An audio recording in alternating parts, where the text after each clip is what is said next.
ये वीडियो मैं उनके लिए बना रही हूँ जो आरपीएससी फर्स्ट की तैयारी कर रहे हैं और जिनका सेकंड पेपर ज्योग्राफी है।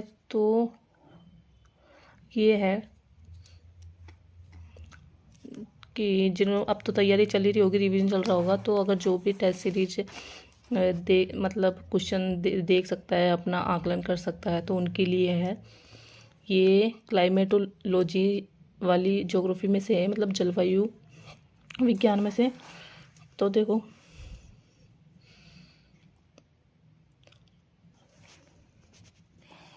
ज़्यादा नहीं करेंगे, अब अपन रोज के 10 क्वेश्चन सॉल्व करेंगे। किसी सतह द्वारा परावर्तित आयतित आपतन समानुपात को किस पद द्वारा व्यक्त किया जाता है? स्वीतो एल्बिडो।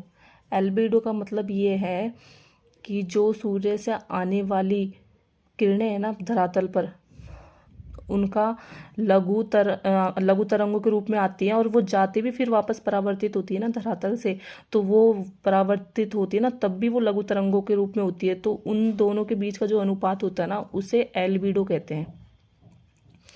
फिर वायुमंडल के संस्तरों के क्रम के संबंध में निम्न में से कौन क्रम सही है? ये तो आपको आता ही होगा। देखो, पहले क्षोभ मंडल आएगा, फिर समताप मंडल है, फिर मध्य मंडल है, फिर थर्मोस्फियर है। मध्य मंडल के बाद में बहिर्मंडल आता है, आयन मंडल आता है, फिर बहिर्मंडल आता है। लेकिन इन दोनों का कंबाइंड रूप होता है ना, वो थर्मोस्फियर होता है।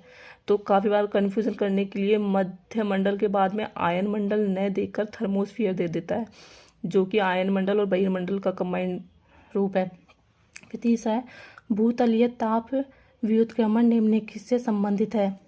भूतलीय ताप व्युत्क्रमण का मतलब है, एक तो होता है कि जैसे धरातलीय सतह से जैसे जैसे ऊपर जाएंगे ना अपन, जैसे जैसे ऊपर जाएंगे तो तापमान घटता है। लेकिन इसका व्युत्क्रम का मतलब क्या है? जैसे जैसे अपन ऊपर जाएंगे तापमान घटेगा नहीं बल्कि बढ़ेगा। तो इसका मतलब हो गया ऊंचाई बढ़ने के साथ साथ तापमान का बढ़ना। व्युत्क्रम का मतलब उल्टा। तो सर्वाधिक एल्बिडो होता है। सर्वाधिक एल्बिडो है ना, जो ध्रुवीय क्षेत्र होते हैं ना, उनके पास में जो बर्फ होती है ना, तो उनका होता है सर्वाधिक एल्बिडो। जो एक तो नई बर्फ होती है, एक पुरानी बर्फ होती है। तो पुरानी का इसमें ऑप्शन नहीं है, उससे पहले नई बर्फ आएगा, तो नई बर्फ का ही होगा। नई बर्फ फिर पुरानी बर्फ, ऐसे होता है। वायुमंडल में तापक्रम के रुद्धोष्म परिवर्तन से क्या कारण है? वायुमंडल में तापक्रम के रुद्धोष्म परिवर्तन, पहली बात तो रुद्धोष्म परिवर्तन बता दूं मैं। रुद्धोष्म परिवर्तन होता है जैसे